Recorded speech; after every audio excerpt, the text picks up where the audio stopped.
Welcome to the Leader More podcast. Our motive is to pass on what we've found helpful over the years through leading teams, running operations, and dealing with life's challenges. We hope you enjoy.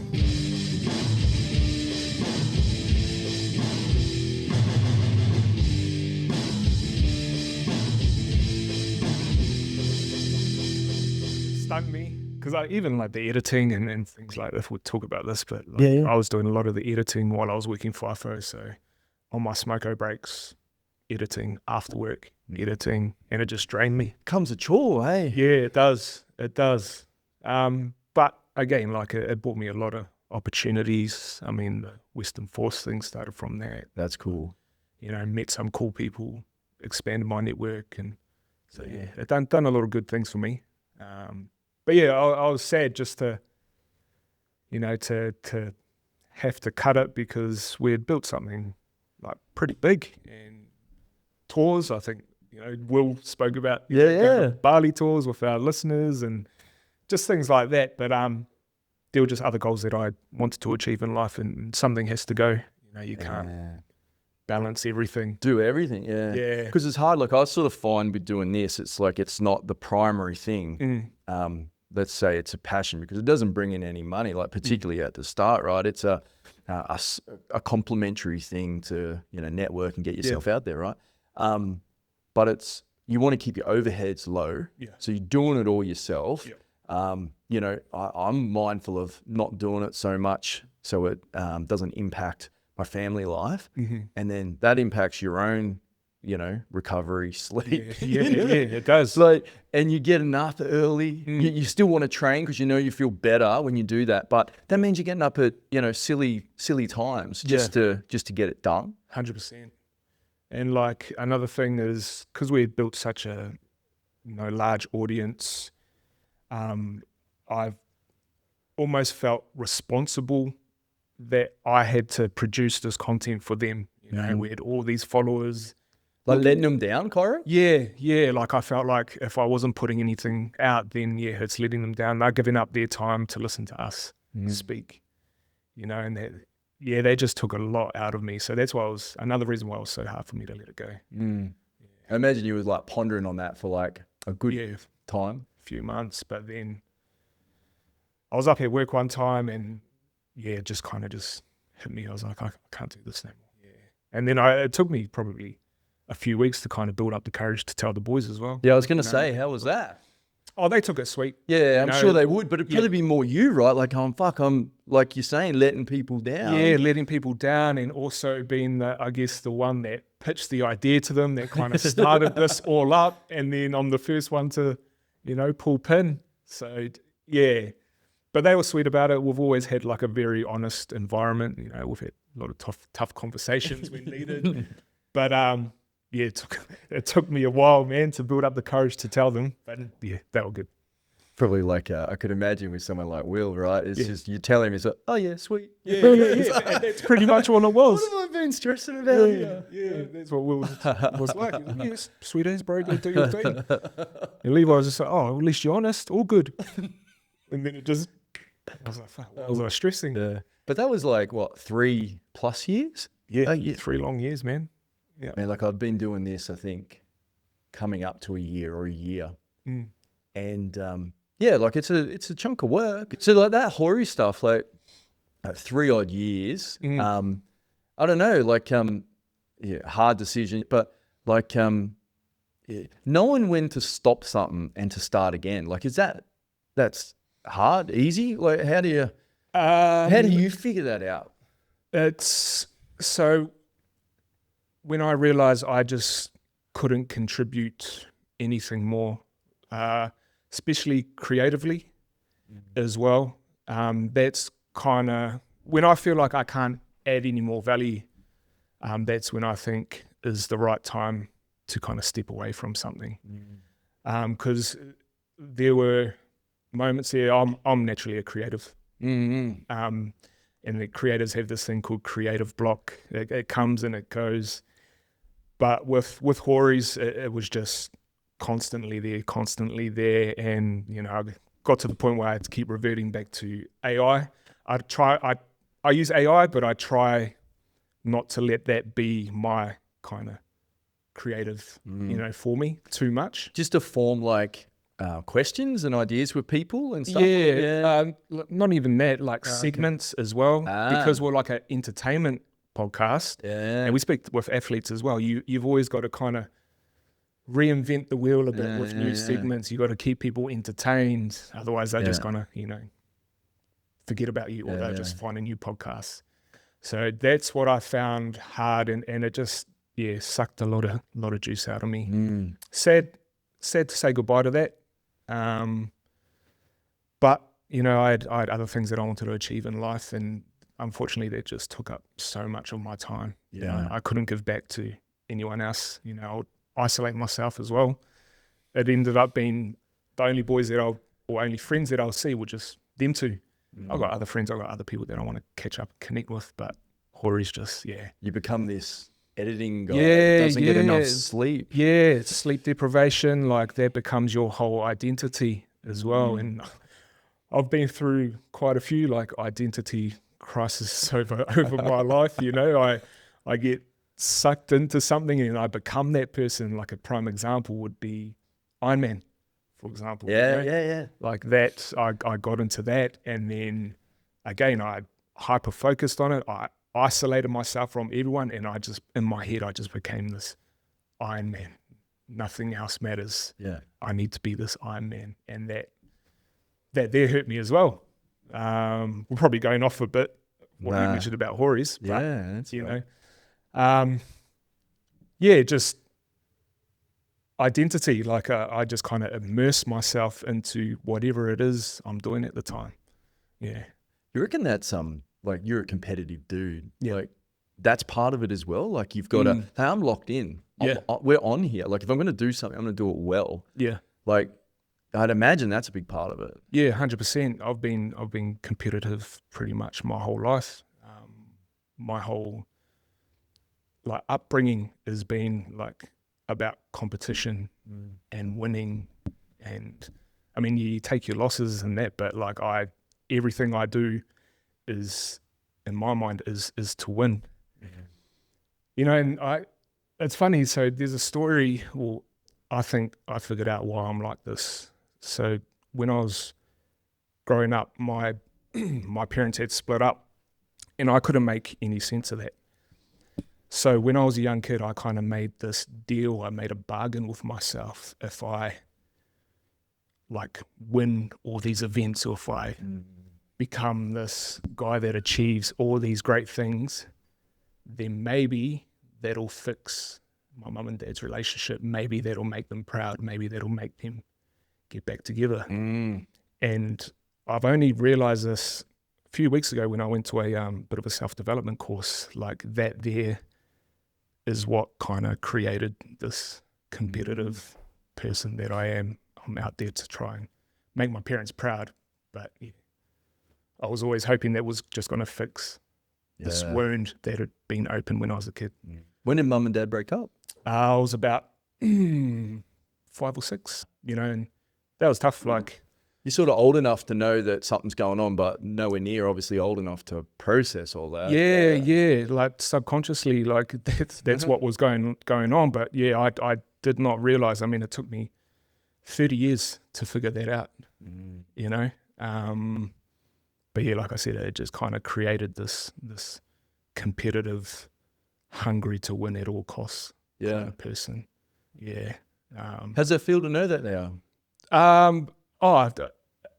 Like a lot of weight has been kind of lifted off my shoulders, and like I also realized, like, regardless of what I do, like my parents are always going to be proud of me. You know what I want, know what I mean? And like I was always trying to regain something back that was never really mine to, gain. So, hard, eh? Like I know with my kids, just thinking about, when you're talking about that stuff, is like inevitably you're proud of your kids and you want to show that you're proud of them. And there's different milestones within sports that pop up and opportunities to show them that, right? Hey, I'm super proud. Well done. You've done great. You can easily understand for a kid, like that's the, they're the breadcrumbs. That's the, that's the thing that you can actually yeah, do. If I do that more, I get more of that. Maybe that, Yeah. which you want to be like, I don't know, like you want to pass on that to your kids, but yeah, I suppose it's like anything, it can come out sideways, can't it? Yeah, 100%. And it's interesting because, like, my parents were always very sporty as well. I only ever wanted to be like them. My dad was a pretty handy rugby player. He played like a lot of representative rugby back in New Zealand. My mum represented New Zealand in touch footy. Yeah. So kind of being around that environment, I always wanted to kind of do things because I thought if I could do the things that they done, that's going to impress them. They're going to be like, well, son, you're amazing. Yeah. And as a kid, I think that's one of the biggest things you want to hear from your parents is that, you made them proud. Yeah, it's hard, eh? Like even the older you get, like the less you care, but you still like it. Yeah. Like, it's almost another form of like external validation as well, isn't it? So. Well, it's one of those things too, where you're putting in a heap of hard work. So like it's warranted. Yeah.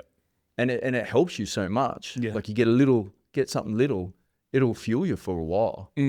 Yeah. So Christchurch, yeah? Christchurch, yep. Earthquake City. Made my way over here when I was 19. So pretty much fresh out of school, a year out of school. I had just come over to Perth. I would have missed the earthquakes by about a few weeks, I'd say. Oh, really? Yeah. I was working FIFO at the time when I had seen on the news that the earthquakes in Christchurch had happened. Next day I went into work, our supervisor come in and he goes, "Oh, if anyone here from New Zealand or Christchurch needs to go home, then let us know." And I said, yeah, straight away. I flew back to Perth. There were no flights going back to Christchurch, obviously. And also I'd lost contact with my mum. I didn't hear from her probably about, I think it was like 12 days, like no communication. Like Facebook was a thing then, but like there was no internet connection, no phone calls. So I was just sitting there for like 12 days, like sleepless, just, is my mum all right? You just see the death toll creeping up as well. So yeah, that was a pretty dark time. And then, yeah, that 12th day, my mum had finally gotten through to me, but scary time, man. Like had lost the family home as well. Just the whole house had got destroyed. Mum and that had lost, not just mum, but a lot of people throughout Christchurch lost water, power, food. So yeah, it was sad to see. Yeah. Mum was at home at the time when Mum was at home, yeah.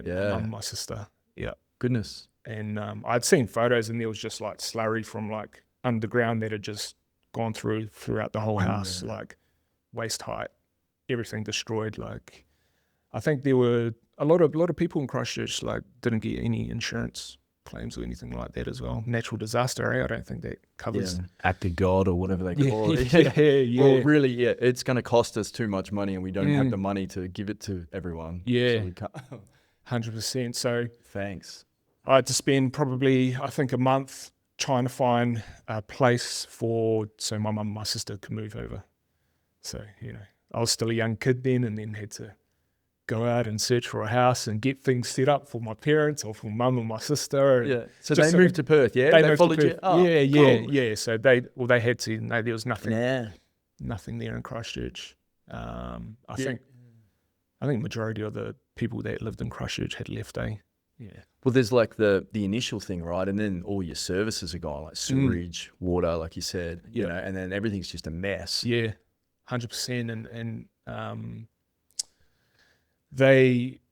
so they had moved over, finally found a house. But even like my grandparents as well, that was there, like they lost their home and they were in their 80s as well. So they don't like flying either. So they didn't want to fly to Perth and move over.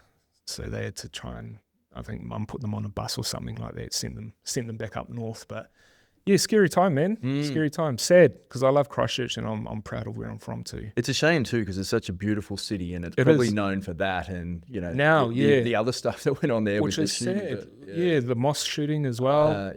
Which was crazy. So my mum and my sister, they moved back because my sister wanted to finish high school in Christchurch. And then I think within a couple months. Yeah, the mosque shooting happened, and then that kind of flipped the whole script on like how they do their schooling. So like they started doing schoolings in the afternoon, like they'll do like afternoon shift.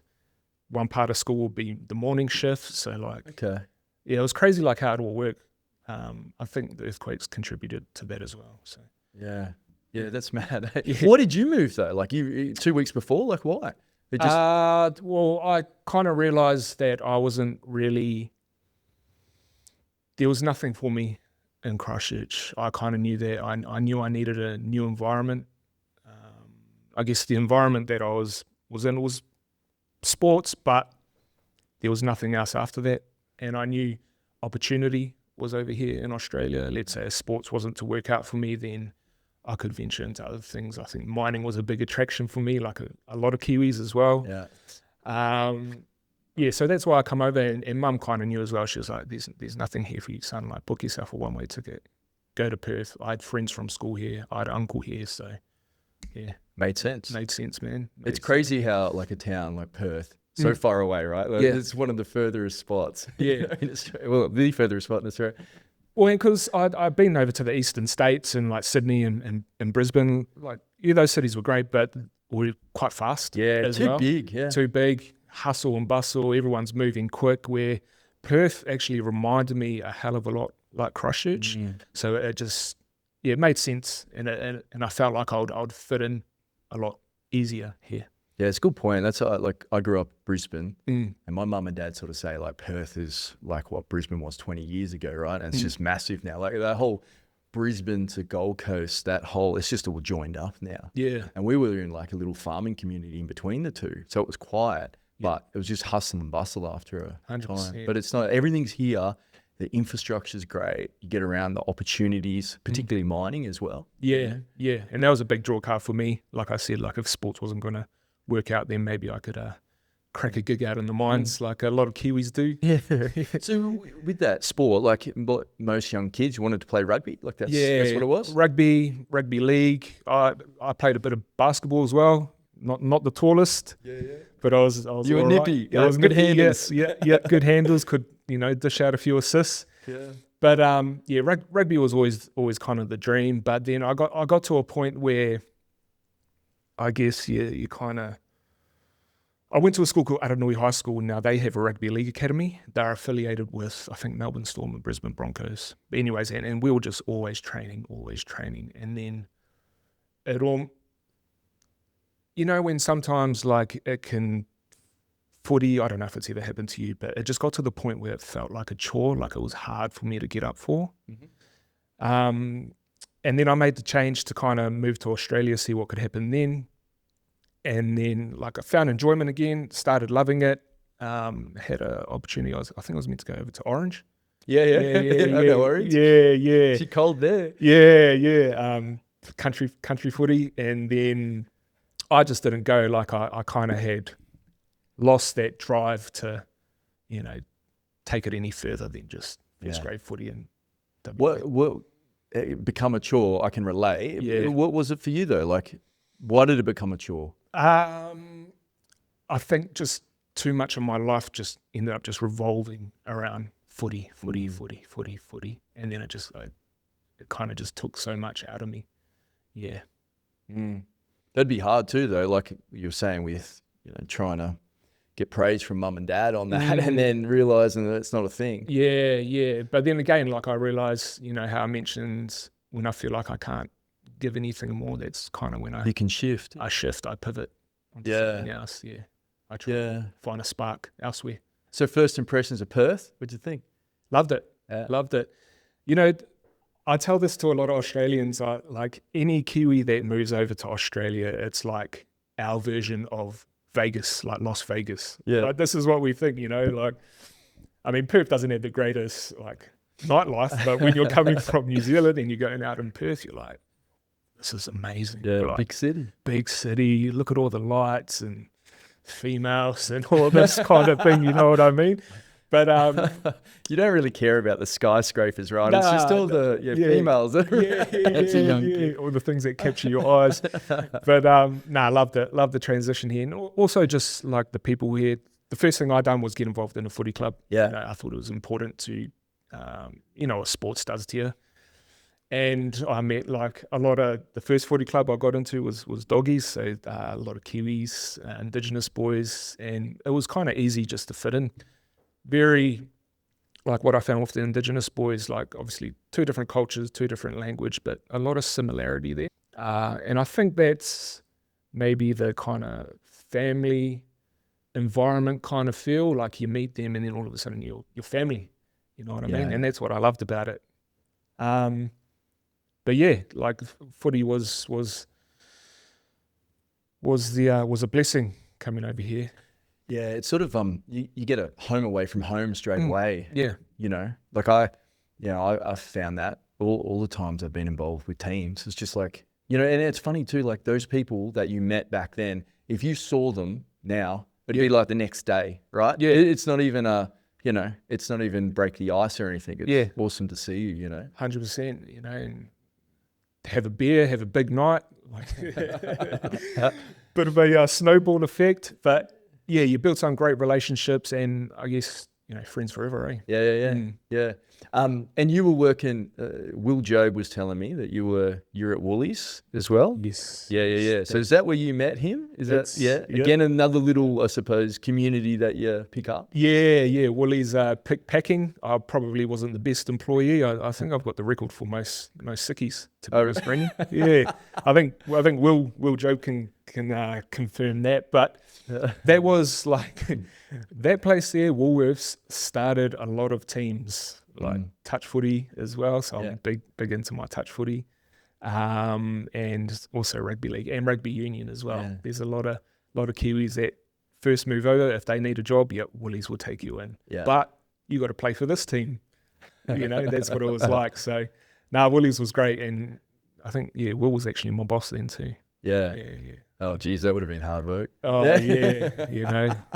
I'm not one to, I don't enjoy being told what to do as well. Oh, okay. Yeah. Cheeky little halfback at him there. Yeah, that's me.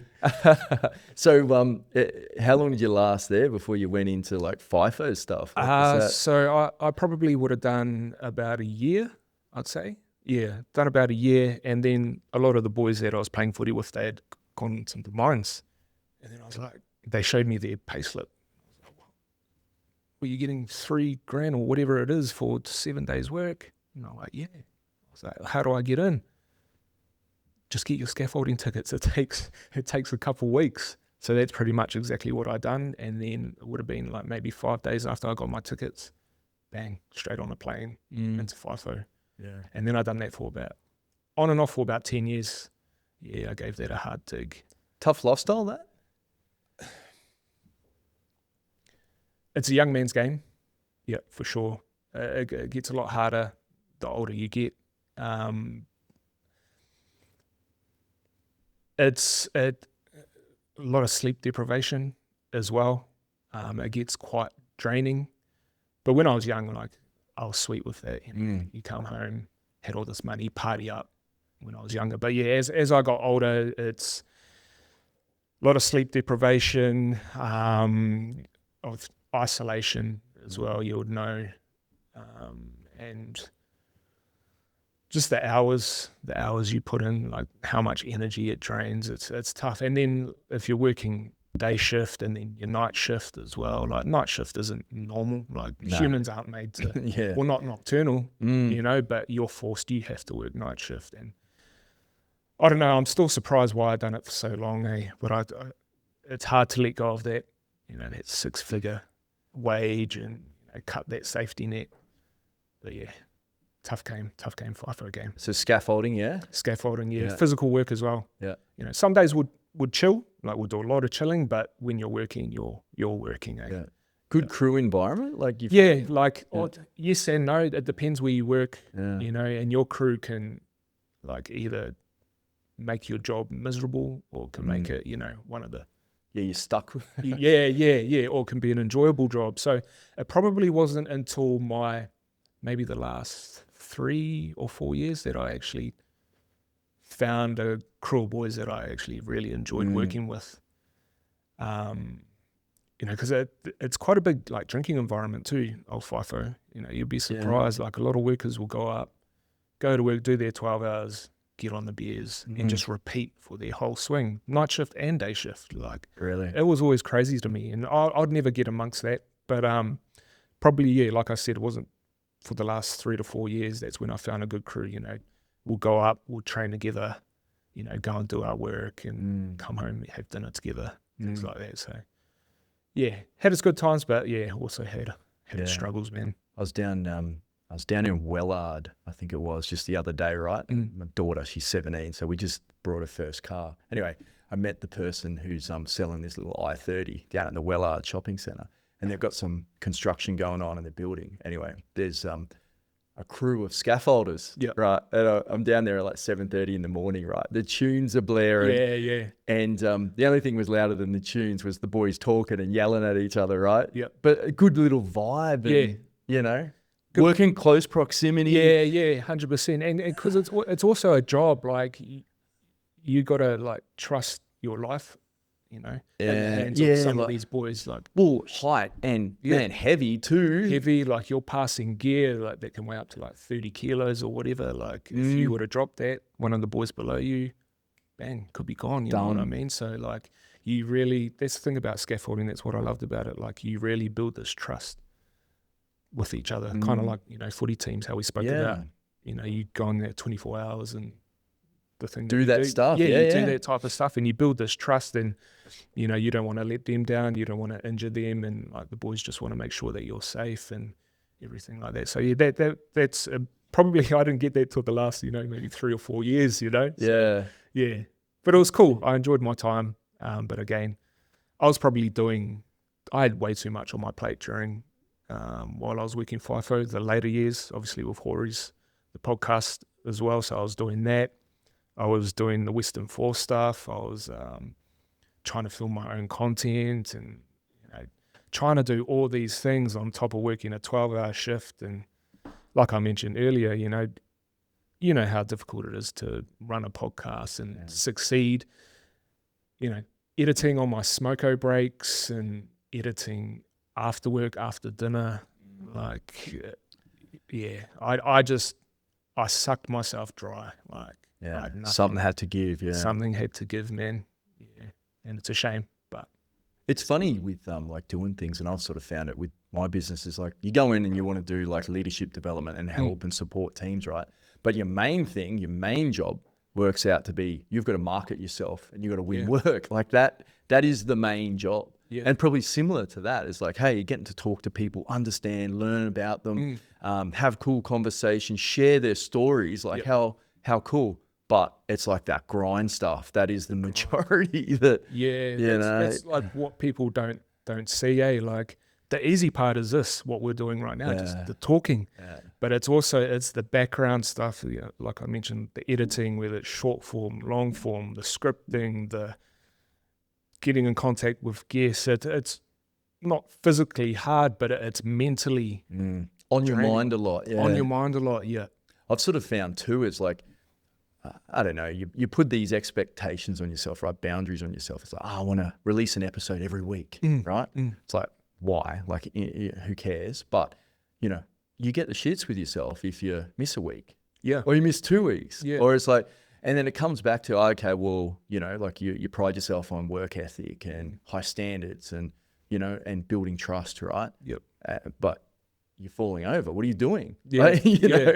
But letting people down. Yeah. And I reckon too, Cairo, like, I don't know, but that little community that you sort of had coming over to Perth, Bulldogs, Woolies, like you created that essentially with that podcast as well for a wider audience, you know, like a home away from home. Yeah. Like you can, I don't know, I'm Australian and I listen to it and it's like, it's funny. Like it reminds me of the boys at footy or, you know, anyone I know that's, you know, that's Māori. Like, it's cool. Yeah. It's entertaining. But you can certainly feel the culture. Yeah. And that was like one of the biggest reasons why I wanted to start it, was because I wanted to give the Kiwis that are over here in Australia a taste of home again.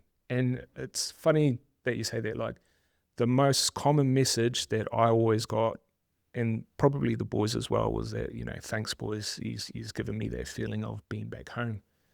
You know, we had boys that are working in FIFO as well. They were regular listeners to us, and they felt homesick, and a way for them to kind of lift their spirits was to revert back to one of our episodes. You know what I mean? And that's kind of how I pitched it to the boys as well. Like, you know, let's build something for all the Kiwis over here that are in Australia. There's no one else here doing it.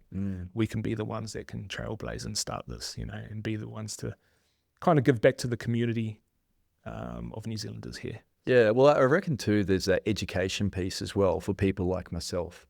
Yeah, is that, you know, through rugby circles, you meet a lot of boys from New Zealand, a lot of girls from New Zealand, and you sort of just get a deeper understanding of, you know, people's lives, what they do, what music you listen to, you know, like you guys, is it the Dump and Pump or Dump and Pump? Yeah, bump and dump. Yeah. I listen to that. I've never heard of this, you know, with the white boy music. But it's, you see you boys bobbing along and we'll see. Like But no, it was just, I don't know, it was just a window into a different culture. I think it was quite cool, and getting to know people was nice. And like, you know, we spoke before we started just about, you know, like us knowing each other.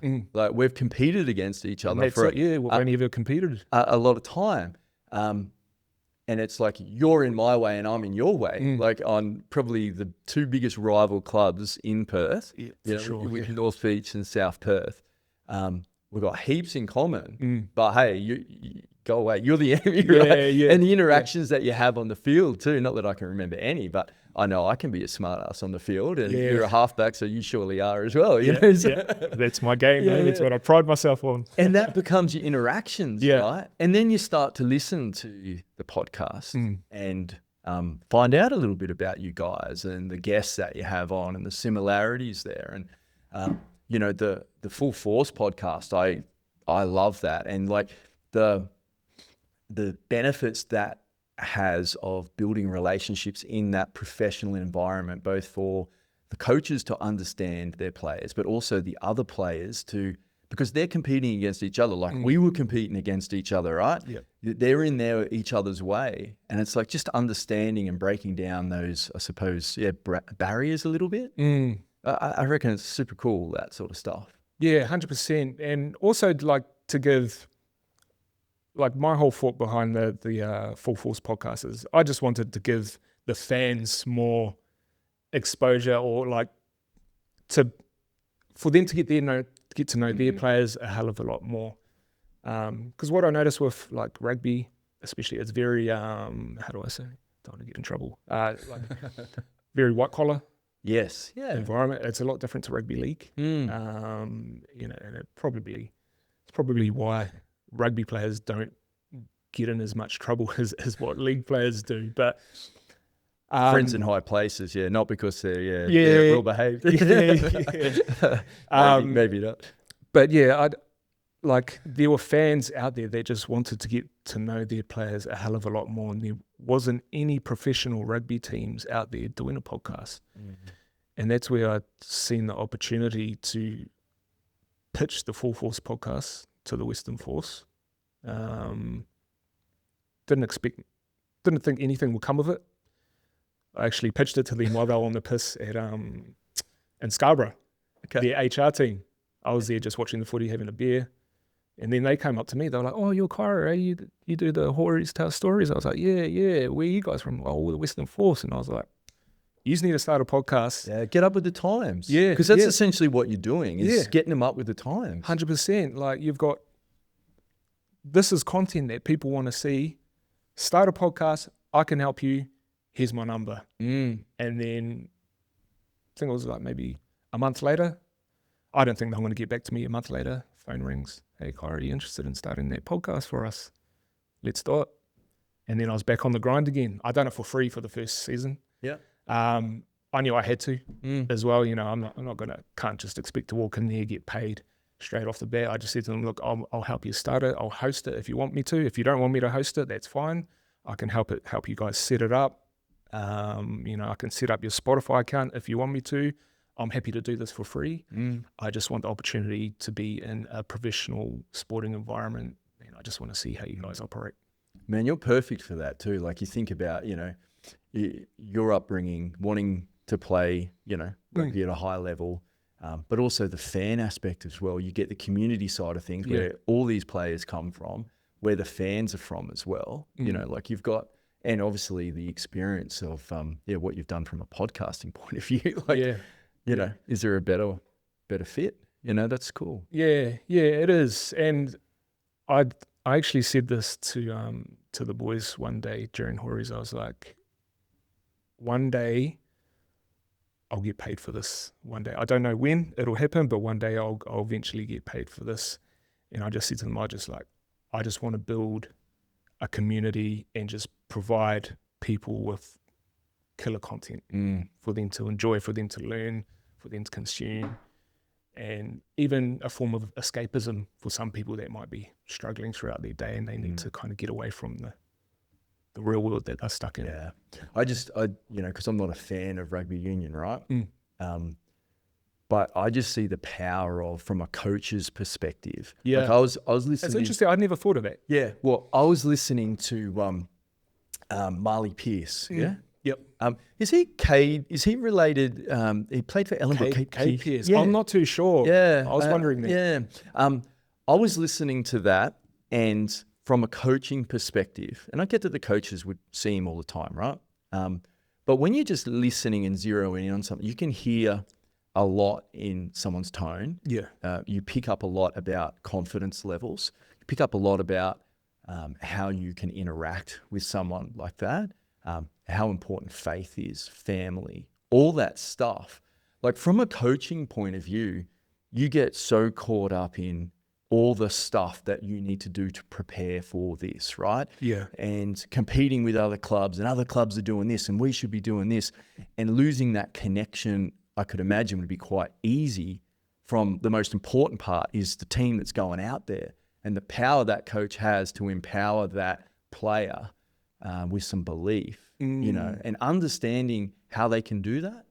Like I was listening to that, having coach, and I'm going, oh, this is cool. I'm getting a lot out of this. I'm understanding, Marley a lot better. I don't even know him, right? But you sort of get a window into, again, who he is, and then also too for his teammates. Yeah. So is that more like it's a way to kind of remind a coach to be people first before athlete? Is that kind of what you mean? Or? Yeah. Well, with all the, and it's the same with businesses, right? Like, Will Joe running logistics at Woolies, right? Yeah. He's got this person above him onto something. He's got the team underneath him. He's got all these responsibilities and things he needs to get done.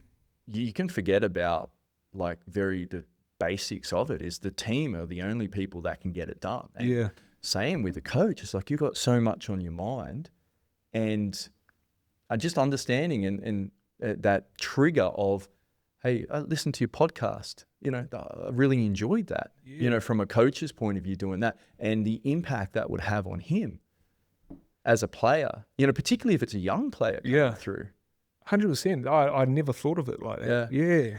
That's No, man, I think it is. I think it's very powerful. And again, like you know this better than I, but having the opportunity and the privilege to share people's stories, right? And understand them more. And then that is the trigger for people then to come up to them that they've known for a long time. I didn't realize about that. And they've got a deeper connection, all because of we had a chat and we put it online. Yeah, deeper connection, trust as well. Yeah, that's interesting. No, well, I just, listening to that. Again, just hearing it from like a coach's perspective, though, that's I never. But I'm not a rugby fan. Yeah, I can understand. It's very boring at the moment. No, but it's not even that, Cairo. It's just, again, arcing back to you and I. You're the enemy. Yeah. Rugby league, rugby union was the enemy. I was a rugby league man growing up in Brisbane. That's what we are, right? That's what we do. Yeah. And then you get into those little judgmental things. Oh yeah, they're upper class. They're the private school boys. Which. They're all just people. Yeah. They're like-minded people like us, right? But we do that.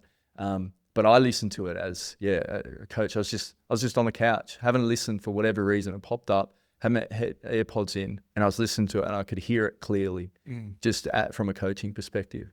Awesome. I think it's super powerful. Yeah, what you're doing, I really do. Appreciate it. I like that.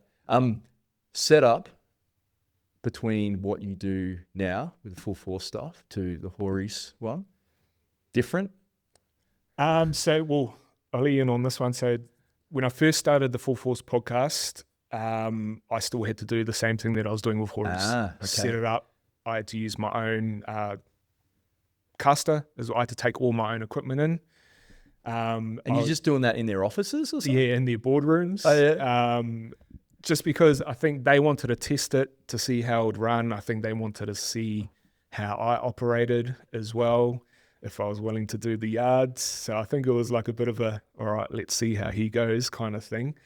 That'd be a risk too, right? Like a corporate professional brand. Yeah. And the boys, I got the main man from Hories Tell Stories. Yeah. Tell some stories. Yeah, 100%. Is this the right fit? Yeah. And but I was like, I'll do it anyway. I committed. But now everything's set up. Like I don't have to, I just rock up and talk. Oh, cool. Cameras, it's in a professional studio, cameras all set up, the design of the whole thing, like everything's done for me. And now I can just walk in and talk. They even do the scripting as well. So they'll send me a script a few days before. Sometimes, I don't know if I'm allowed to say this, but sometimes I'm not allowed to say certain things that I want to say. So for an example, we had Zach Lomax on. Oh, yeah. I deal with a hell of a lot of questions I wanted to ask him. Well, with the league background too. And I guess all that drama that was kind of happening, and we touched on it like briefly, but I would have loved to go a bit deeper, but I can see why they kind of wanted me to stick to the script because they don't want to bring in, I guess, any unnecessary attention. Yeah. You understand. Yeah. So I know how it goes. But yeah, they just give me a script and they're like, just feel free to add in, whatever you add in, as long as we can cover these questions, then sweet. Yeah. So yeah, they've made my job a hell of a lot easier. But you were juggling both those podcasts at the start. I was juggling both of them. And again, like draining as well. Sometimes it was hard for me to find that energy to get up for it. I don't know how I done it sometimes, but I did. Flying in from work after a night shift. I've got a podcast in a couple of hours. I need to buzz up somehow. So yeah, it was tough to juggle at the beginning, but like everything, if you want to do well, you got to go through the hard yards. You got to crawl through the mud to get to a. Is that a discipline thing for you? You reckon, like just getting through that, like sucking it up, like 100%. Because I look at it. I mean, look at everyone that's ever succeeded or done well in something. Every single person has gone through that tough period, and that's regardless of whatever it is you do, playing footy or business or whatever. Like, and I used to watch that. Like my mum, how I said she played for New Zealand. Like I would watch her go through her ACL rehabs and all that kind of stuff, and just grind, discipline. Reach the end point or the outcome that she wanted. Yeah. So, it's sort of hard too. It's like business-wise, you've got a feeling that it's the right direction. You don't know. You don't know. Yeah. So much uncertainty. Yeah, well, there is. Like it's a gut feel to a certain extent, which is quite easily, you can quite easily second guess that when it gets tough, right? Like, and that, you're tired, you run down. But then, like we were talking about before, knowing when it's time to, okay, well, is this still the tough period? Is it always going to be like this? Or is, the sun just starting to come up now and it's going to be easier, there's lots of things like, you think about, hey, what career do I want to do? How long do I stick out a podcast? Do I want to play professional regularly? How When do you know? When do you know? Yeah. And that's like I was interested asking before is like, you can't give any more, and creatively it probably you're dry, but it's almost like a feel as well. Like, it's hard to explain. You kind of, again, like how you mentioned before, you kind of trust your gut, and it was like a gut feeling. Your gut's like your second brain, eh? And whenever I get gut feelings, that's kind of when I know, like, yeah. You can't explain it, but yeah, it's hard to explain. You'll feel it though. Yeah, yeah. No, it's because it's always hard. Like you hear people who are successful. I just work hard. Yeah. So, yeah, I get that there's hard work involved. Or you hear with athletes, I just work harder than everyone else. Yeah. Yeah, okay. Maybe not. There's so many different variables. Like you think about that from a podcast point of view with Hories. It's like, well, what if that just went bananas after a certain period of time? Yeah. Would you still be doing it? Probably, maybe. Who knows? It's hard to know. It's hard to know. And what's that kicker to get you to make it go? Like, who knows? Is that timing? Is that a particular thing that you guys fell into? Is it just that gut feel is bang on right and you've just done it for the right amount of time? Yeah. Don't know. So finishing FIFO, right? You're juggling the 2 podcasts at this time. And then going into what you're doing now, like, again, was that just that feel? You just knew you were done. You'd done it for a period of time, FIFO, and you had other things you wanted to do. Yes, FIFO was just taking so much out of me, and it was taking away time from, I guess, building my personal brand and wanting to get into getting into business. And I just knew that, I tried to leave FIFO like 3 times, Greenie. Like, first time I tried to leave as a personal trainer, loved that, but just wasn't me.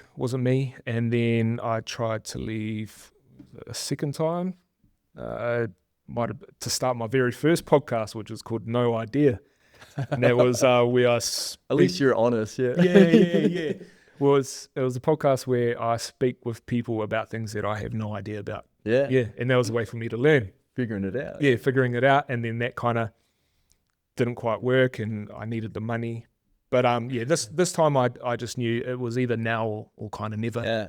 And I've always had a passion for creating content, and I just knew that I wanted to help businesses and people build, like, create their personal brands and things like that. And I've always loved, helping people in some kind of way, especially around content. And then I just knew, it was time for me to go. And also I was training for my Ironman as well. I was taking a lot of time away from my training. So your business, right? You're just supporting other businesses with their needs, right? Like from content point of view? Content point of view. So I help them gain customers, clients. I help individuals build their personal brand so they can, leverage opportunities that'll help them, create a business. Like, personal brand these days is very powerful. People want to know who the face behind the brand is, not necessarily, about the product. They want to know who you are. Who's the face behind Leader More? It's Daniel Green. It's that connection that we've spoken about, that trust, authority as well. They're all things that matter, and I feel in business. Would you agree? Yeah. Well, the relationships, right? Yeah, relationships. It's just to build that trust. Yeah. Yep. So that's basically how I help. That's basically what I do for my business, consultancy, and I do a bit of filming and editing as well. Just depending upon what they need. Yeah. What they need. So that could be like, hey, I've got a business. We've got no social media presence or online presence as such. And then you could come in there and you could just like, okay, well, hey, understand what they're about, find out, what that message is and how you can bring that to life. You do That's what I do, yeah. And even with the personal brand stuff, like, a lot of people, they all seem to struggle with the one thing, and it's that identity. They don't know who they are or who they kind of want to be. So I help them just get clarity as well.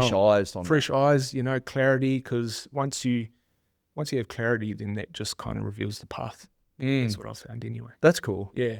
Be rewarding sitting down with someone and doing that. Yeah, 100%. It is like, they come in and they're a bit lost, and then they, after a month or whatever, however long we work for, they just get that aha moment. Like, oh, this is what I need to do. And then it starts to reflect on the content that they're putting out. You know, you can see they're a lot more confident. They know exactly where they're going. They know exactly what to post. A lot of people don't know what to post, but that's because they're not clear. There's no clarity. So yeah. Well, I reckon there's, you know, geez, I can relate to this, but it's sort of like a lot of fears and concerns around, I don't want to come across a certain way, or I don't want to, you know, be like a certain person. So I will not want to do something, right, to get my brand out, right? Yeah. Which confronting, but you know, it takes away from communicating, you know, and breaking down those barriers. When you sit down with someone, like, is that, you've just got some questions that you're asking them just about, and it comes pretty clear, like early? Yeah. Another big issue that people have is that fear of judgment as well. And I can understand that, but the thing with content, like, that's the cost of entry, you know. Regardless whether it's content or not, you're going to be judged anyway. You know, people judge everyone, unfortunately. That's just the world that we live in. Like, you look at some of the most kindest, angelic people on earth, they still get judged, you know what I mean? So it's kind of the cost of entry, and like, you're going to start off cringe.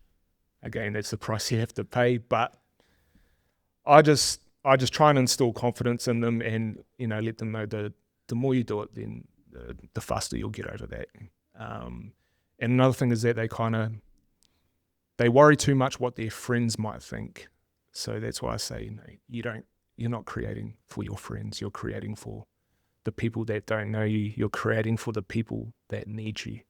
You know, once that hits, and they're just like, oh, that's a good way to look at it. Yeah. You know, and it just starts to show in their content. So well, and that I suppose confirmation for them, like, it's cool for you too, right? It's like, oh yeah, cool, I am on the right track. That was good.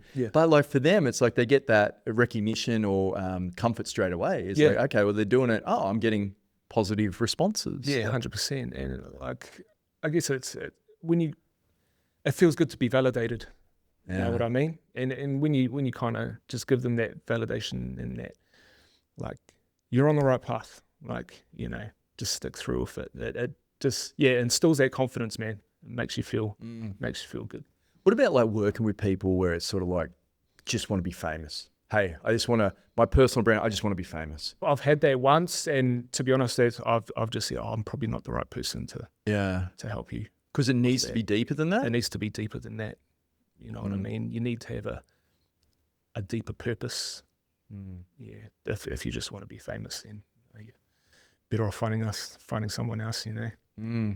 Or go try and be on maths or something like that, you know what I mean? That's not me, man. Yeah. Well, it's hard, like, with doing this stuff, right?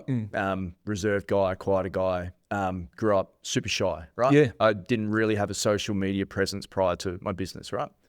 So I remember just posting for the first time, and like, you know, I'm there, and it took me like 2 days to post one post, right? Yeah, right. And I'm like, being this pussy doing this stuff. I was just like, come on, mate, get over yourself and do it. But like, coming to the realization of, you know, hey, if your motives are pure and you're doing it for the right reasons, well, it doesn't matter how you viewed or judged. That's on them. It's not on you, right? But that fear, you know, I don't want to do that. I don't want to be, you know, just a content creator or someone who's just looking for likes. Like, that's not what I'm about. But yeah, a hard hurdle. Yeah. And that's what a lot of people are drawn to, the vanity metrics, the likes, the DMs, or, you know, when you start to just focus on the message, that's where you'll find you'll start to build an audience as well. A lot of people probably a bit performative as well. They try and put on this act. And when you're not authentic as well, people can see that too. So, how long did it take you till you felt comfortable in front of the camera? Oh, geez. I wouldn't say that I am now. Yeah, okay. Yeah. But like, it was probably, and it was never my intention to do something like this, but I consumed podcasts. Yep. right? And I knew I needed, for what I was doing, a social media presence, right? Again, best clients I've got are people that I've built up a lot of trust with over time. So how can I do that with other people and get your message out? Then the other aspect of it being, passionate about, people not getting burnt by poor leadership was like, how can you actually get to the people that need to hear this stuff, right? So if someone's going to get me to come in and support their team, they've got to, one, be open to letting someone in, understand that, hey, I need help, and that's okay. Like it's not a blight on me that I need help. Do I trust this person? Because in the end, the team tells you lots of stuff about what's going on, and that leader could be quite, insecure about that stuff. We're all humans. So there's lots of trust that you got to build up there, right? So how can I do that? But I sat on that for 12 months. Yeah, right. To get to the point where it goes, hey man, like you're doing it for a right reason. Your motives are pure. This gives you also an opportunity to communicate with people that won't want to hear it. Because they're the people I probably would like to get to, is people that, maybe haven't done the best from a leadership point of view and don't want to admit that. How can you get some messaging across to people like that? Like, I'm not trying to change the world. I'm just trying to, help however I can, so it's not much bigger than that, but like, that's the only real way you can get to people. And then how do you network? So, okay, well, how can I network, and sort of communicate with people that I may well not, just through normal everyday life. So, but yeah, I reckon good 12 months, mate, to get over myself, to get to a point to even start doing this stuff. Yep. Yeah. Awesome. But then, like you interview people Yeah. Then That's where it starts. Yeah, where you start, right? Yeah. And then you go people that you sort of know, and then you go people you never met in your life, and there's just like all those little exposure steps to get yourself better. Yeah, that's where you got to start. Lean on your network first, and then, then like how you mentioned, people that you kind of know, and then like the more content you can put out there, the more, I guess, people become familiar with your face, and they're like, oh, no, I've seen him before. Yeah, I'm pretty keen to jump on his podcast, or if he'll have me. Yeah. So yeah, it's a bit of a grind at the beginning, eh? Yeah. Well, like even then, and then progressing to like, okay, well, just talking to a camera about some stuff to get some content out there that you're passionate about. That's hard. Yeah. That's not natural for me. Do you do your own individual episodes as well, do you? Yeah, or I've done a couple. Yeah. 2. Yeah. Yeah, cool. But no, it's like, I don't know. It's just, the reason why I'm saying it is just more so because it is hard for people, right? Like, and you're dealing with that with what you do from a business point of view, and, making people feel comfortable to do that is cool. Yeah, it is very rewarding as well. Yeah. And most of your business just comes from your sort of my own content. Yeah. People just reach out. Yeah, I might chuck up a story, or I might chuck up a post like, oh, hey guys, I'm doing content consultancy. Anyone that wants to build a personal brand, or any businesses that are struggling with their own social media, then contact me. I'm willing to help. And then people flood the gates sometimes. Sometimes it's a little too much that I can handle, but I tend to take on maybe about five to six people at a time, just over a 90-day period. Okay. Because 90 days is generally how long it takes for you to be crystal clear on everything. Some people have got it faster. Like I've worked with someone that's picked it up all within a month. Yeah. But yeah, I tend to say, give me 90 days, and then we'll have you sorted. And you set them on their way, get the start, give them I suppose a process of format of how they can get some stuff out, the right look. Because you don't necessarily want to be there doing all their editing and filming. No. Like, that's not you, right? No, that's not me. No. And then what I do is, when we're finished, so as we're going along, I'm creating this blueprint. It's basically a content blueprint. It's good because if they ever come a time where they want to pivot onto something else, or if they get a bit lost, then they can just revert back to this blueprint and all these things that we've gone through, which I've found that helps a hell of a lot. So, yeah. Taking that leap from FIFO, right? That security, paycheck coming in, to what you're doing now. Like, how's that been? Hard. Yeah. I knew it was going to be hard, but not this hard. So look, you're cutting that safety net, 6-figure wage, weekly income. The first kind of month I was like, sweet, because it was very slow burn. A lot of stress going on in my mind, like, is this going to work? Is this going to work? I just got to keep going and keep going and keep going. And then financial stress is like the worst stress that anyone could have. And I think it might have been like 2 months out of 2 or 3 months. Like I had savings, but it was just, you could see it. I could just see it going and nothing was coming through. And yeah, it's hard, man. I think going out on your own and trying anything is hard. There'll be plenty of moments where I was like, oh, maybe I should just go back, but then luckily enough, I've had the right people around me to kind of just keep going, brother. Like things work. Will and the boys, like, they were massive for support. Like, just keep going, brother. Like Will reminded me, is like, this is what happened to me when I left Woolies and, I got into PT. So, people like Rhett as well. Like a lot of great people. Like I've lucky to have such a great support circle around me, because at times, like, it's their messages that have kind of kept me going. And you kind of get over that that stressful hill, and then things start to happen. But it's like ebbs and flows, eh? Like some weeks are fast and some weeks are pretty slow. But I've come to learn that that's business, I guess, eh? Well, you take stuff for granted, like just that money coming in regularly, and it's like, the stress is sort of like, okay, I'm busy for the next month, but what's going to happen the following month? And how much work have I got to put in? Just tell me the hours, how many hours I've got to put in to get that work. And it's like, if there's a figure, okay, cool, I'll do twice as amount, all right? Easy. But you don't know. You have no idea. Again, back to that thing about, some people saying, oh, I just work harder than everyone else. Okay, right. Well, is it just hard work? Well, there's some things that align, timing, relationships, there's some, lots of stuff that just fall. Health as well. Like I've got my health scares, you know what I mean? So there's a lot of things that kind of have to, like you said, align. Like it's not just hard. Come together, It's not just hard grind. Well, and like, you can understand why people do it, right? But the other option is like you just stay doing FIFO, scaffolding. Yeah.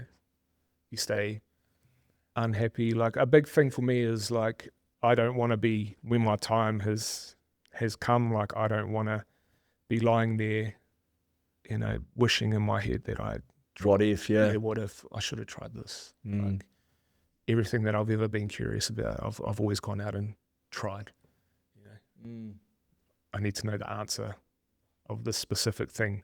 Only way I can find out is if I go out and try. Yeah, good on you. Did you know straight away that, like, when you left FIFO, I know that I can, this is my 90-day thing. I know I can support businesses. That's my product. I know. Like, you had that plan. You were organized with that. I was pretty confident. Yeah. I was already kind of helping people as well. Do that, yeah. But I wasn't, charging, or it wasn't a business. It was just me. Bro, do this, try this. You knew it worked. I knew it worked. Good format. That's kind of what I done as well. Same thing what I done to build Hories as well. Like, built a following of 40,000 people or whatever. So I'm just applying like the same similar blueprints that I've done with everything else into people. Yeah, like, that what if thing. It's like, well, how do you know? But no, it's awesome. And Rhett, like he's a perfect example of that with what he's doing. Yeah. And coming from a situation where it's like, things haven't gone great. What do I do next? Yeah. He's been through like some rough times, and even just to be able to pick his brain and learn from him as well. Like learn from, I guess, his mistakes. And similar with me with like, I don't know if you've seen, we've started our own kind of podcast. Yeah, like the deconstructed one. Yeah. Deconstructive podcast. So I guess, the mistakes that I've made through podcasting, like, being able to kind of tell the boys, all right, this is probably the way I'll do it. If I think my best chance of us doing well is if we maybe, do it like this, because if we do it like how we done it with Hories or something, it probably won't work, just Yeah, we've learned from this. Yeah, we've learned from this, bro. Yeah. Ironman stuff, right? Yeah. Yeah. Yeah. Love it. Yeah. Yeah. Yeah. So finishing up footy, like knowing, hey, what do I do? Well, a physical outlet. Like, is that something that come easy or? No. So, the thing with sport or even just training in general, there always has to be like an end goal for me or something to work towards. When you play footy, you want to win a premiership. So there's a purpose, like you're driven by something. And I've always needed purpose. Like I've always found it hard to just kind of train for the sake of training. I get a bit bored. With no accountability No too. Like, what's the accountability. point? As well. So, and I knew I needed something completely different. And yeah, I think I watched a YouTube clip, an Ironman YouTube clip one day, and I was like, that looks cool. I want to do that. Yeah. And then, kind of got into it. And I love it because, when you play footy, say we're in a defense line, you're my second row, I'm your half.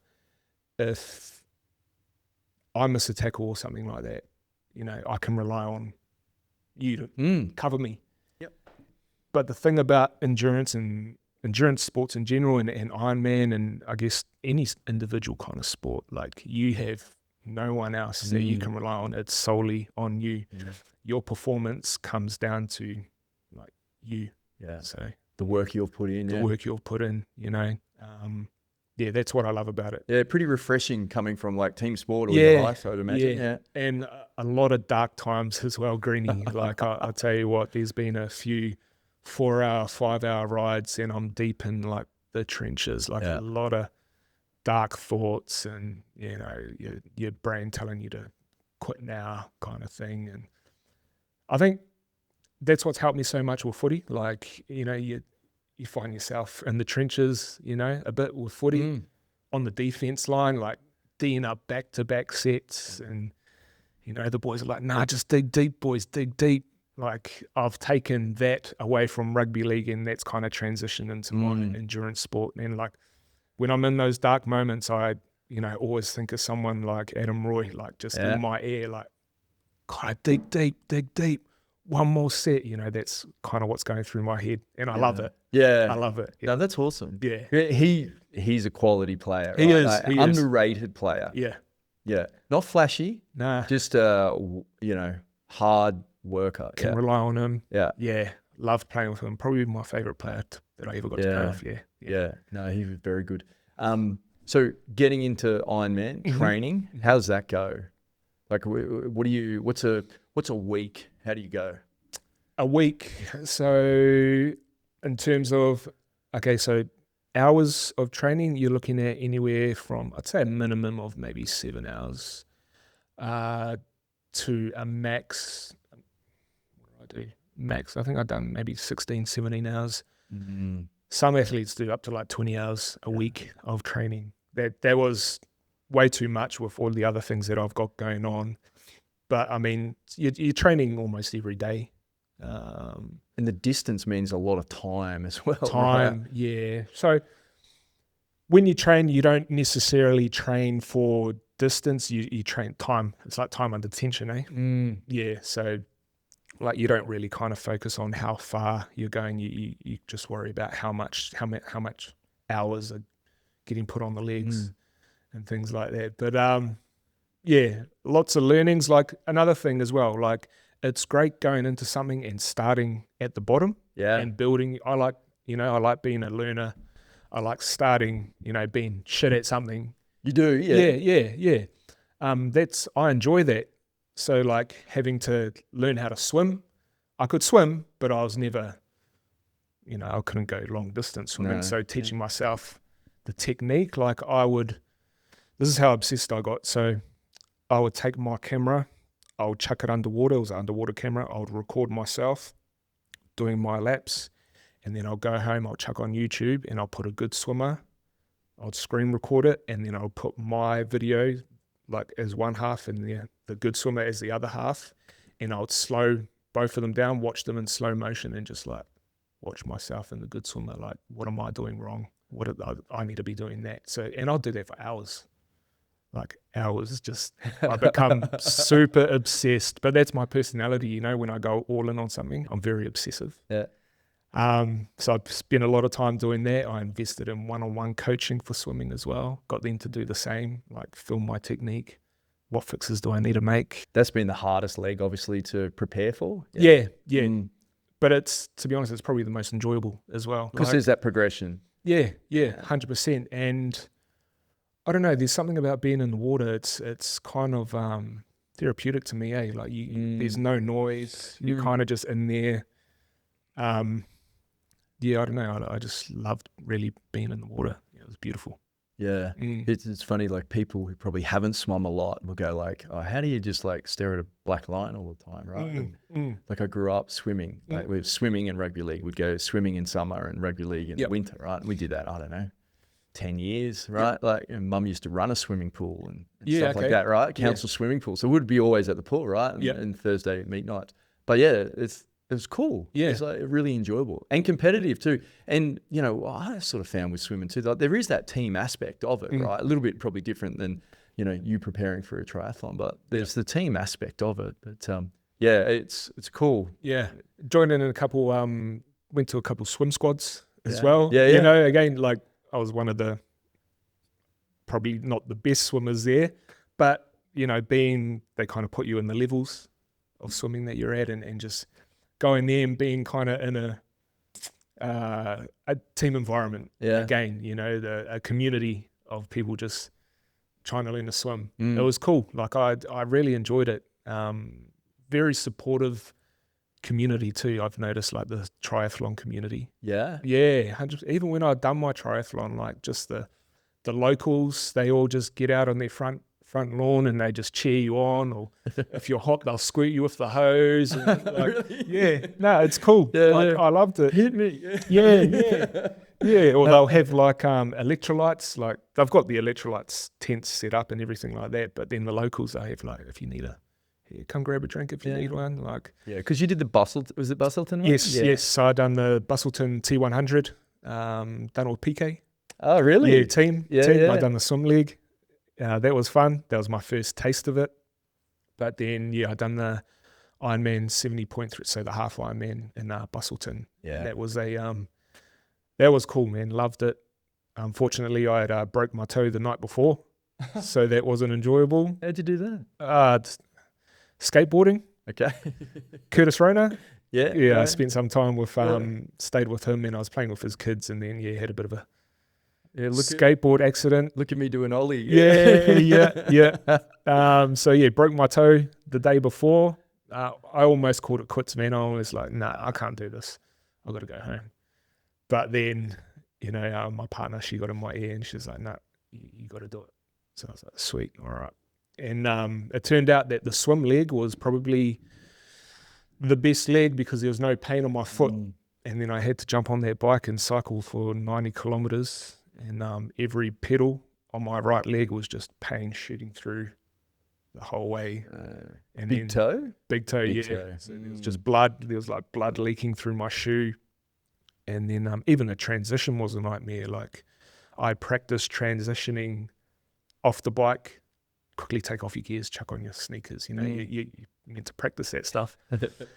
And like I think when I was practicing, I got it in, I don't know, 2 or 3 minutes or something like that. But then with my toe, it took me like 11 minutes or something like that from my transition. So there's a lot of screaming, like put on my sneakers, and then just off on my way, on my run, and the most painful run I've ever done in my life. Yeah, and how long's the run?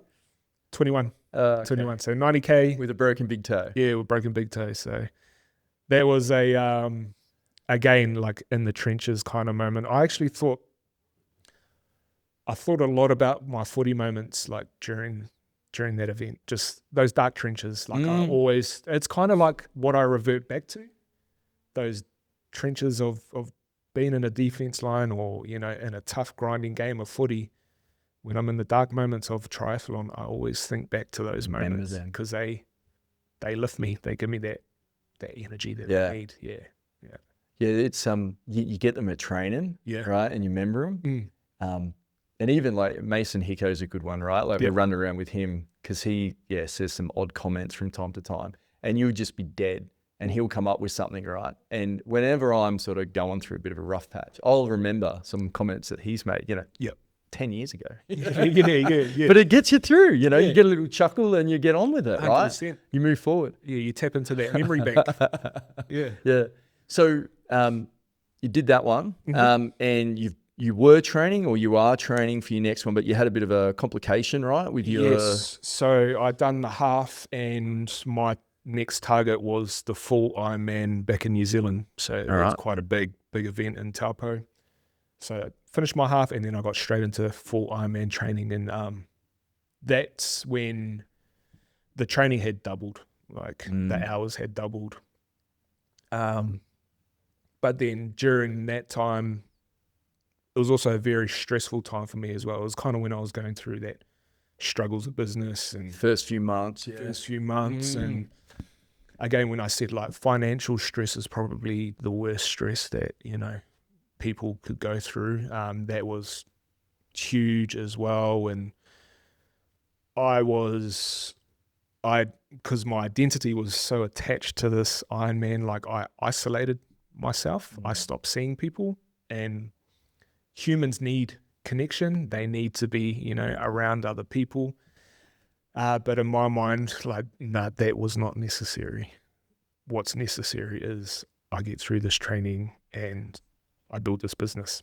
Anyways, and then it got to a point where I just completely burnt out, and it affected my health. There were definitely other things that contributed to it, but the main one was definitely, the stress and things like that. Like probably the food I was eating as well. I probably wasn't eating that well. Actually, no, I wasn't. I was just consuming calories and whatever, because I thought I'd burn them off anyway. Stupid. But yeah, and then I burnt out and perforated my bowel. So your bowel ruptured. Pretty much. Is that what it is? Yeah. Yep. Okay. Yep. Came out of nowhere. Hot day. I thought I had heat stroke, blurry vision, and then I just kind of collapsed, crawled to my car, called up, got picked up, and then got taken straight to the hospital. And then they done some scans, and they're like, "Oh, you've torn your bowel." Goodness. What the fuck? How? And they're like, "I don't know. We don't know that yet." And then it was scary because they were talking things like, "Oh, have you heard of a stoma bag? Those bags that people have." Like they were talking that, like operation. Well, for the rest of your life type thing, or yeah. They were like, we might need to operate here. So what we're going to have to do is we're going to tread carefully. We're going to keep you in for 9 days or something like that. We'll put you on antibiotics, and then we'll just like hope that it kind of closes over, or and then we'll decide if we need to operate or not. And that was a scary time, man. Like when they mentioned stoma bag, I was like, I don't know how I could live with that. Like, I've seen people do it, like they're fine, they're happy. Actually, a lot of people that follow me, they got behind me. They were like, "Oh, look, we actually, me and my partner actually have a stoma bag. Like, yeah, it does suck, but it's not the end. You find a way. You find a way. You can still train." And yeah, you'd rather not though, right? Yeah, 100%. And I was like, well, I'm training for bloody Ironman, But yeah, man. So 9 days of a nightmare, a catheter. You've had a catheter? Yeah. Yeah, terrible. Good fun. Yeah. Oh, terrible. Those things. And just losing. Like I'm big on movement, I love feeling free, and just losing movement for that period of time was, it was hard for me. It's hard for me. Hard to stay positive, you try to. That's a natural response, Cairo, to like too much stress, or just was it more the physical exertion of doing? Like, what is it for the bowel to do that? Like, is that a... Yeah, well, what they said, they were like, how much physical stress do you put on my body? I'll put on your body. And I was like, oh, here's my training plan. And then they're like, what else do you do? And then broke down pretty much everything that I'd done. And they were like, yeah, well, that's a major contributor. They said, probably some certain foods that you're eating as well would have contributed to, but that burnout just would have been the final shot. Goodness.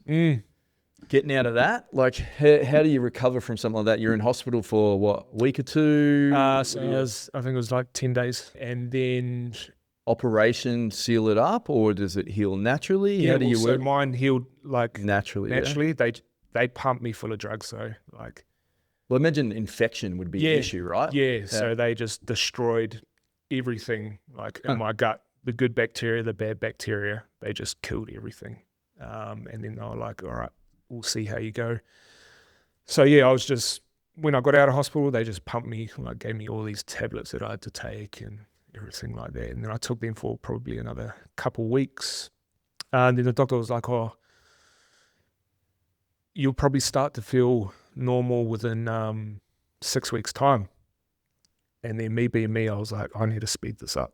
So I actually jumped on peptide screening. Yeah. Yeah. Okay. Have you seen?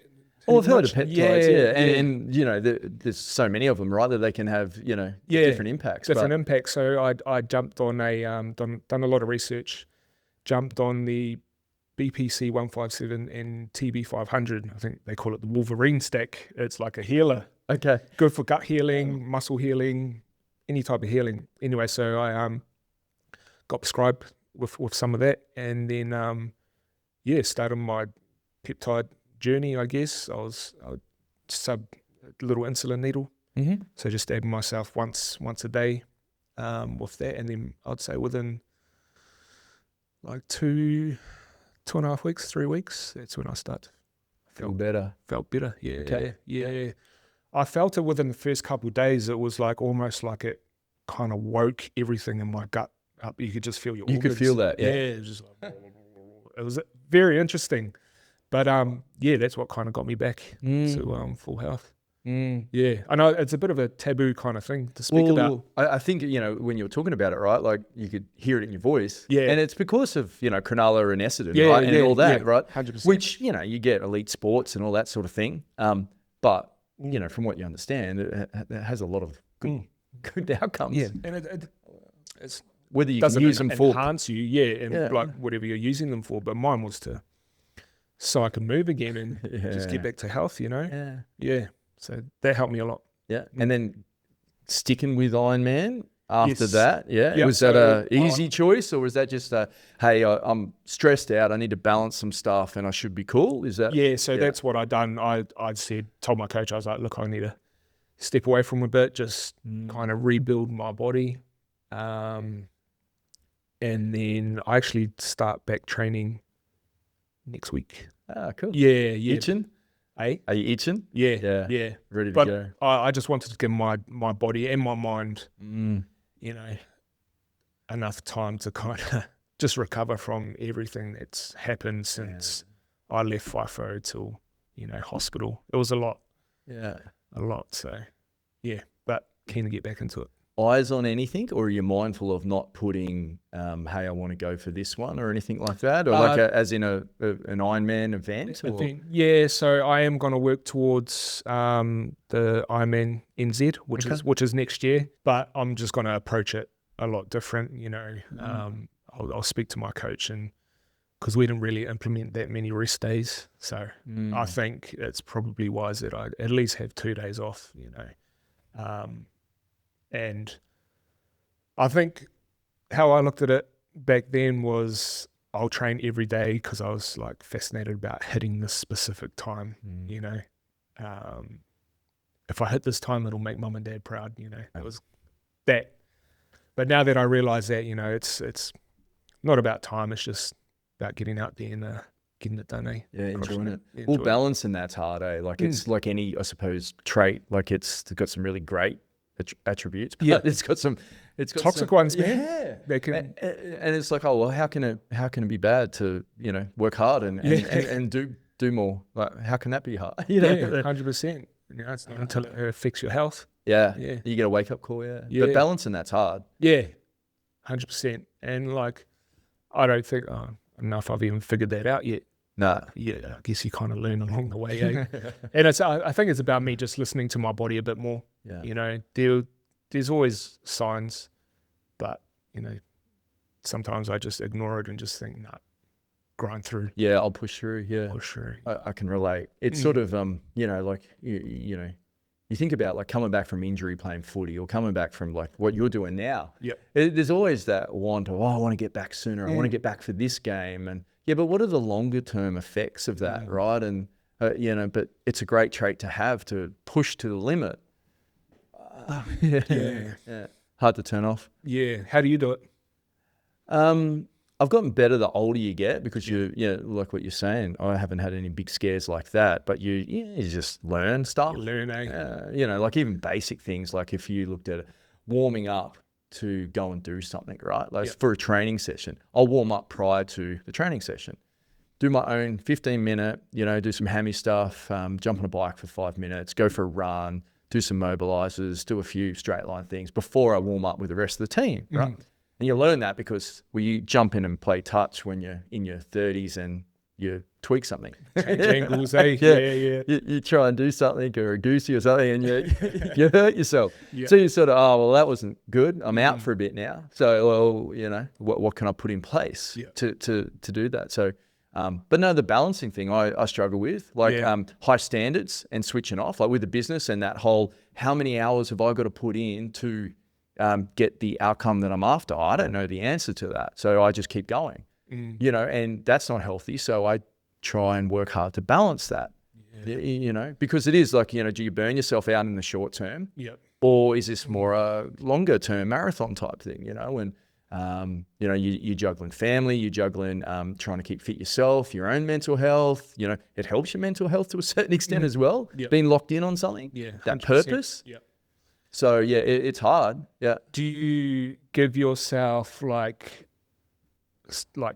hours? Okay, I'll stick to this for this amount of time, and then I won't go over it. Like, do you do things like that? Do you time block, or do you have non-negotiables? Or look, I like routine. Like I'm probably one of those boring people that could like eat the same food all the time. Like I don't mind that. Like my wife is like, she's got to have something different every day, right? But I can just sort of do that. And I like that structure. From a training point of view, like mornings, 2 hours, 2 and a bit hours in the morning is like, I like that. That's a lot of benefits from a stress level and being ready. I enjoy that and working that in. And then you throw in, you do rest days, right? Like I feel worse having a rest day.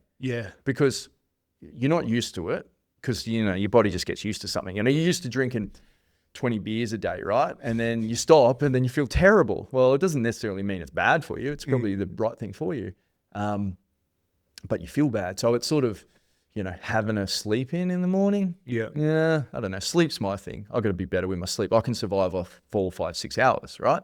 And I feel okay, but I'd probably be better on 7 or 8. So, you know, that's always the constant for me. It's just making sure that I've got some sleep in there and balancing that, getting things done and because that's the thing that probably, and I suppose time with family to a certain extent, but. When do you know when to kind of stop? Yeah, I suppose it's, I don't know, I just got a bit of a format that I've learned along the way, you know, and I've sort of kept to that. So like preparing for a footy season, it's like I've done that a few times, right? Like being an old boy. So you sort of just know, you know, like, okay, this works. This is how much I need to do to be at a good level. And this is how much time you need to devote to it, right? Same with those challenges, right? I know I need to do a certain amount of running to be at a point where I'll be able to do that well and do it comfortably, right? Because you know, part of that is you're moving. But then you're also doing leadership exercise along the way. So you don't want to be like at the back lagging when you're leading this thing, you know, with other people that are paid money to be on board. So you got to do it comfortably. But yeah, I just sort of have figured that out over time, trial and error stuff, like that warm-up scenario. I've sort of found if I'm starting something new, you know, I probably find that, you know, you push it too far. I relate with what you're talking about. You push too far and then you recorrect and then you do it again and you recorrect and trial and error. Yeah, 100%. I'm the guinea pig of my own life, man. I'm a guinea pig for a lot of other people as well, you know. And that's why I create content too, to show, okay, this is how I've done it. Maybe this isn't the right way to go about it, you know, and hopefully people take something away from that. Has it always come natural, Cairo, like to, you know, to post stuff and like, and to put yourself out there? Like, is that Yeah, I've You've been comfortable with that? right from the get. Like, I guess not growing up, probably I was a bit of an attention seeker at some point in my life. Used to love attention. So camera, I was never shy in front of a camera. Yeah. If there was a camera around, I'd always try and be in front of it. Oh, really? That was kind of me. But so the whole content thing has always just been, pretty easy for me. Well, and that's a community aspect of it too, like with the Hories stuff. Like you can see how it sort of relates to that. Yeah, 100%. And even growing up, like I think there were a few times where I done a few ads as a kid as well. Oh, really? Yeah. Like Before rugby ads. You remember the brand CCC? Yeah. Yeah. So done Canterbury. Done a couple of shoots and ads. Well, headgear on or what? Yeah, headgear, bit of mud, and had to go dive and on a wet day, and done a few shoots for family. Like she was like a photographer or something like that. So. Yeah, I was pretty familiar with come alive with that. Yeah, with the lens. Yeah. That's awesome. What about with when things don't go right, like with your bowel thing and stuff like that, like posting about that? Is that something that you sort of, I don't know, worry about, or did that come easy, like posting about that sort of stuff? No, because how I looked at it is this could be a potential lesson for someone out there. Yeah. That's kind of how. Sometimes I'll post certain content where it's like kind of like nothing content to me, but I always try to think about, okay, what's the message that I want people to get from this? What's the outcome that I hope this post will get? So with the whole bowel, and also when I stuffed my kidneys up, I've done the same thing as well. My instant thought was, people might be able to learn from this. So your motive is a good one. Yeah, it might help someone. That's how I look at it. Yeah. Remember chatting to Hayden Anderson? Christchurch boy. Did you know him before? He's probably a little bit younger than you, but not back home in Christchurch. I know his brothers, but I met him over here. Yeah. Because his brothers are into Ironman or marathons as well. Yeah, triathlons, are they? Weekends too. Yeah, I heard that. But he was sort of saying about too, you cop some hate, right? Like putting yourself out there. Do you get that as well, or are you? Probably not so much these days, but like through Hories.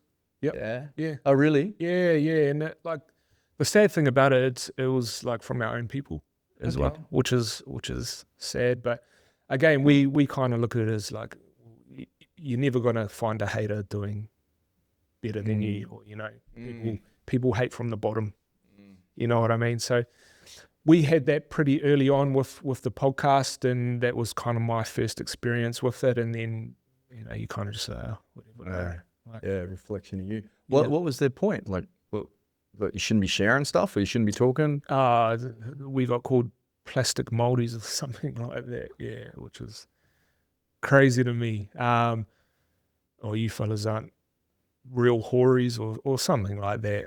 I can't even remember, but there was a lot of YouTube comments and DMs from the little grey man profile, fake, a lot of those ones. Warriors, yeah. But look, we'd learn to deal with it.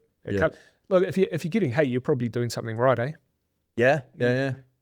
So it's another way to look at it as well. Well, and also too, if you're doing it for popularity, like that's going to hurt more, right? So it's sort of, it shouldn't worry you too much. As much as we're all human and we care, but it's sort of. Well, we used to pump the boys up, to be honest.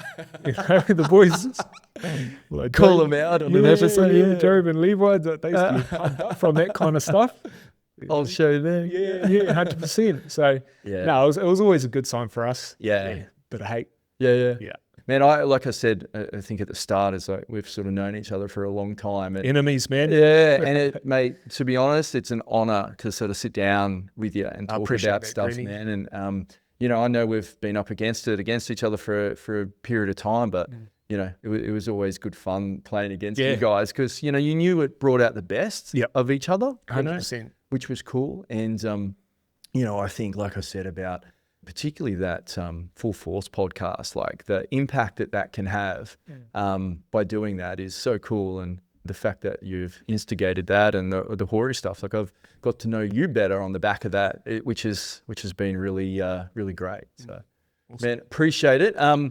So we'll link in your Instagram is probably the best for people, like, particularly for businesses who, want some help with their content. Like that can be super hard just to understand. And like we're saying, that fresh eyes to understand what you're about and how to get your product out there as such, to make that work to the best of ability, because it can be a drain, that's for sure. If there is someone out there that needs a hand with their content, whether it's for their business or their own personal brand, then reach out to help. I enjoy it too. Like I said, it's rewarding. Yeah. Hey, is that like you've found your thing? Yeah. Like what you want to do when you grow up type thing? Yeah, 100%. Yeah. Anything based around content, man, I love it. It lights me up, eh? I'm looking forward to more of the Full Force podcast. So Zach Lomax will come out soon. Zach Lomax, I think he'll be the next one. Just going through legal at the moment, right? To make sure. Yeah. I wanted to actually hit him up. I was like, are you sure you're not here for the beers? But I didn't have the media manager watching me, so. Yeah. But nah. Appreciate it though. Easy.